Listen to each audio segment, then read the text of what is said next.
안녕하세요. 자유교회 이진우 목사가 보내드리는 아침 묵상입니다.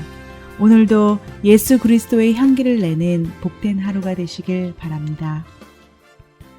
2월 22일 목요일 아침입니다. 오늘은 입술의 열매를 창조하시는 하나님이라는 제목으로 이사야 57장 19절의 말씀을 묵상합니다.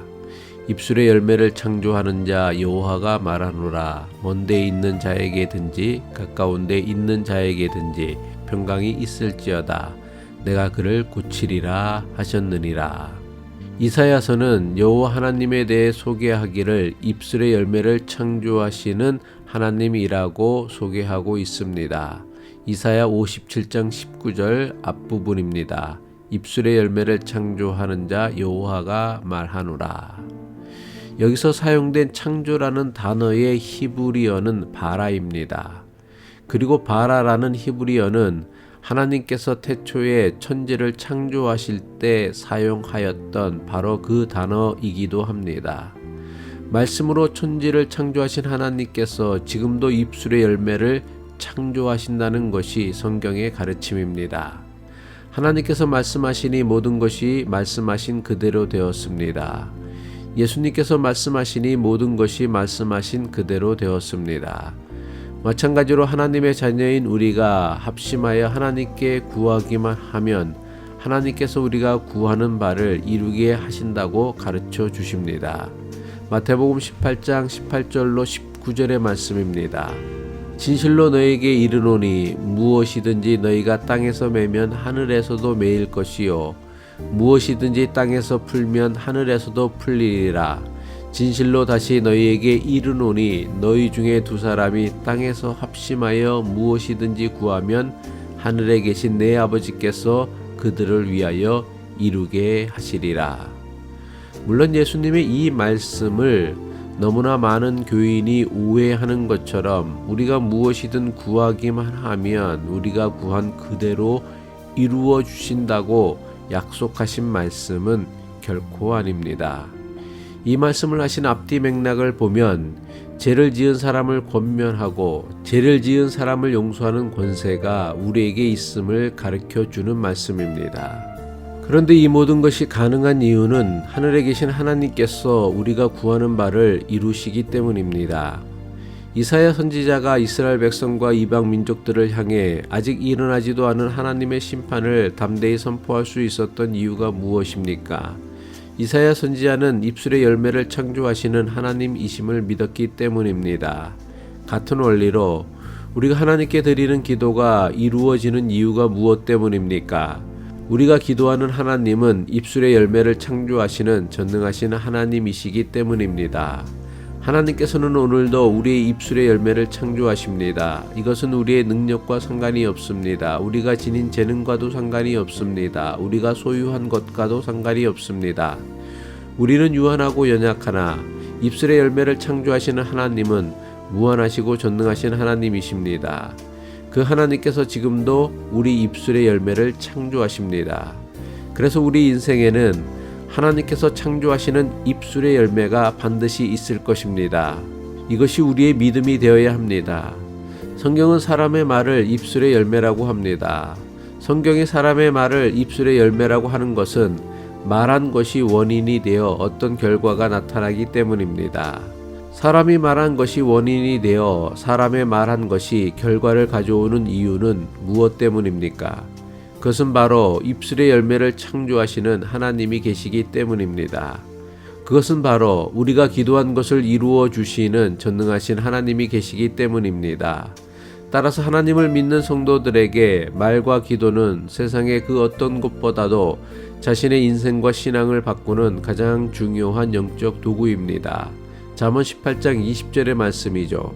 사람은 입에서 나오는 열매로 말미암아 배부르게 되나니 곧 그의 입술에서 나온 것으로 말미암아 만족하게 되느니라. 비록 우리 조상들은 성경은 몰랐지만 오랜 경험을 통해 말이 원인이 되어 어떤 결과가 나타난다는 것을 직감적으로 깨달았습니다. 그래서 우리 속담 중에 말이 씨가 된다는 속담을 후대에 남겼습니다. 사람은 누구나 밭을 하나씩 가지고 있습니다. 그 밭이 무엇이냐 하면 말의 씨를 심는 밭입니다. 이 밭을 어떤 사람은 인생이라 부르기도 하고 어떤 사람은 신앙이라고 부르기도 합니다. 사람들은 자신의 밭에 매일같이 씨를 뿌리며 살아갑니다. 매일같이 우리 입에서 나오는 말이 이 밭에 뿌려지는 씨입니다. 이 밭에는 우리가 지금까지 살아오면서 뿌린 말의 씨가 자라고 있습니다. 어떤 것은 이제 막 싹이 돋아났습니다. 어떤 것은 꽃이 활짝 피었습니다. 또 어떤 것은 열매가 익어 추수를 기다리고 있습니다. 또 어떤 것은 이미 그 열매를 따 먹기도 했습니다. 씨와 같은 사람의 말과 관련하여 반드시 기억해야 할 사실이 있습니다. 그것은 바로 심은 대로 거두고 뿌린 대로 거둔다는 창조의 질서입니다. 이것은 입술의 열매를 추수하는데도 그대로 적용된다는 것을 잊지 말아야 합니다. 축복의 말을 심으면 복을 거둡니다. 칭찬의 말을 심으면 칭찬의 말을 거둡니다. 용서의 말을 심으면 용서의 말을 거둡니다. 반대의 경우도 마찬가지입니다.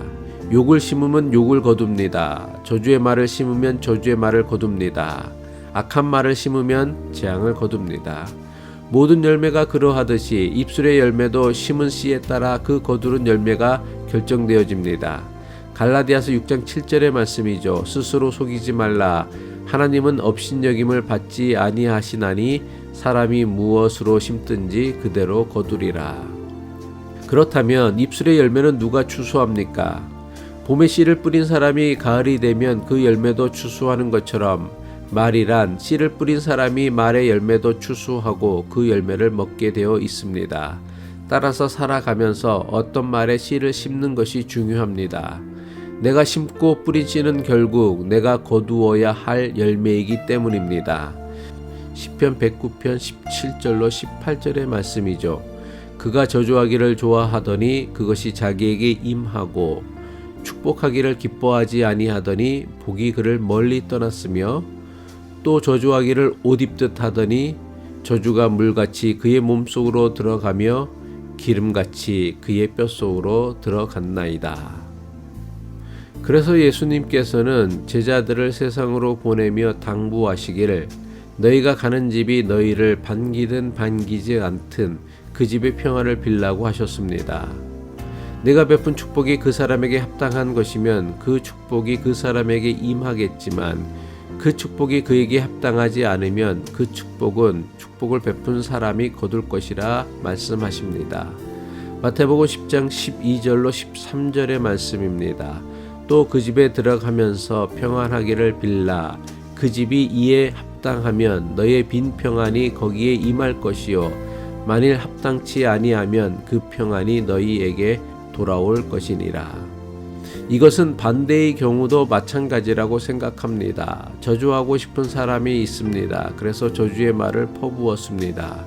그런데 그 사람이 내가 한 저주의 말에 합당한 사람이 아니면 내가 퍼부은 그 저주는 다 누구에게로 돌아옵니까?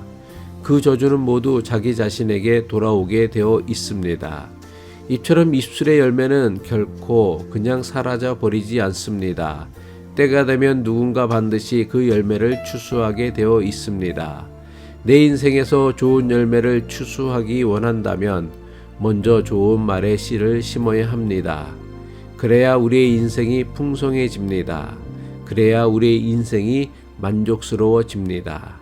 그래야 우리의 인생이 행복해집니다. 기도드리겠습니다. 참 좋으신 하나님, 오늘도 우리에게 복되고 좋은 날 주심을 감사드립니다. 오늘도 우리에게 주신 이 복된 날을 우리 각자에게 주신 인생의 밭에 좋은 씨와 같은 좋은 말을 많이 심게 하시어 좋은 열매를 풍성히 거두는 은혜가 우리의 인생의 여정에 풍성히 나타나게 하옵소서. 예수 그리스도의 이름으로 기도드립니다. 아멘.